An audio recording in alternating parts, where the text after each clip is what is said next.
Paz, meus queridos. Boa tarde, tudo bem? Que maravilha poder estar aqui, compartilhar uma palavra do Senhor com vocês, amém? E essa palavra que eu quero compartilhar essa tarde está no livro do profeta Abacuque, em seu capítulo 1.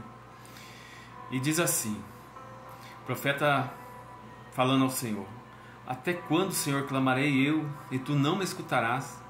Gritar-te-ei violência e não salvarás? Por que me mostras a iniquidade e me fazes ver a opressão? Pois a destruição e a violência estão diante de mim, há contendas e o litígio se suscita.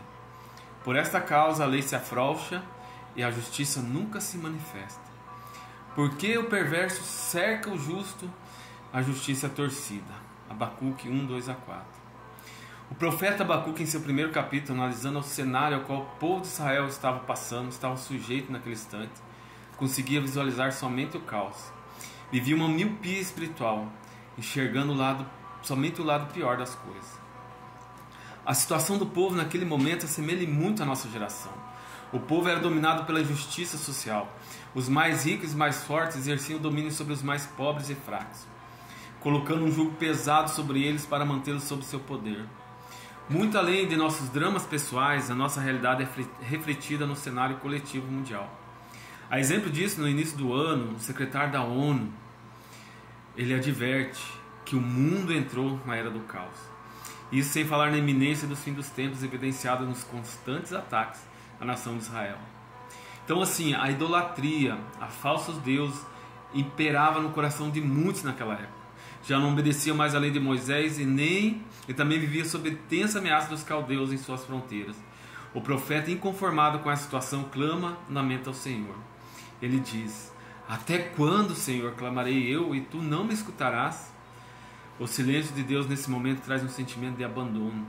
Parece que o profeta está sozinho no meio de todo esse caos. E isso acontece muitas vezes conosco. Questionamos a Deus e o silêncio dele paira sobre nós. É angustiante, não é mesmo? E o pior é quando a resposta de Deus não é o que esperamos. Não é o que o profeta queria ouvir. Quando nossa expectativa é que o Senhor faça justiça, nos livrando da impiedade, da opressão, e o Senhor responde que isso é o princípio das dores, que Ele levantará um povo pior, mais perverso, para apoderar-se da nação de Israel e dominá-los. O profeta, diante disso, poderia desanimar, diante dessa resposta, desistir, parar e ficar esperando o pior. Mas ele não desiste. Em seu capítulo 2, em meio ao seu lamento, Abacuque se queixa e mais uma vez questiona como um Deus justo poderia fazer mal ao seu próprio povo. Aflito, ele fez o que todos nós deveríamos fazer quando as coisas não vão bem. Essa deveria ser a nossa primeira atitude antes de admitirmos que para nós não tem mais solução. Ele foi para o secreto, foi orar.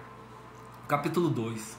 Por-me-ei na minha torre de vigia, colocar-me-ei sobre a fortaleza e vigiarei para ver o que Deus me dirá e que resposta eu terei à minha queixa. Então o Senhor se inclina para ele, se inclina para a sua oração. Em resposta o diz: escreve a visão em letras tão grandes que até quem passa correndo poderá ler. Essa visão era para que as pessoas confiassem em Deus, que no tempo determinado Ele iria agir, que o justo viverá por fé e que a libertação do povo iria acontecer no tempo certo. Deus traria justiça e destruiria as práticas de idolatria.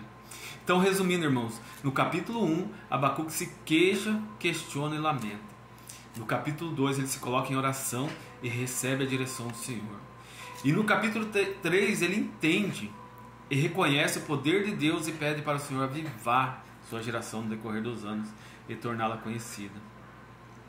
Não importa o tamanho do caos que estejamos vivenciando, não importa o tamanho do nosso medo, devemos buscar no Senhor a direção e entendermos que temos um Deus trabalhando e buscando justiça por aqueles que o amam e obedecem a sua palavra. Qual é o contraponto em relação à queixa, à murmuração de Abacuque? O profeta, assim como a maioria de nós, só viu o caos. Somos ansiosos para que Deus haja urgentemente em nosso favor e de maneira que gostaríamos que fosse, mas Deus tem seus meios de trabalhar em nossas vidas.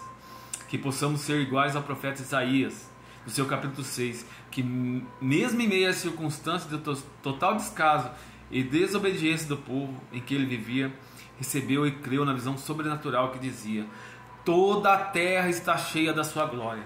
Que em meio a tantas dificuldades, tantas provas, em meio ao deserto, possamos ver o agir de Deus sobre nós, pois Ele mesmo abre caminhos na eira de nossas vidas, e é Ele quem separa a palha dos frutos, o que é bom e útil do que não edifica.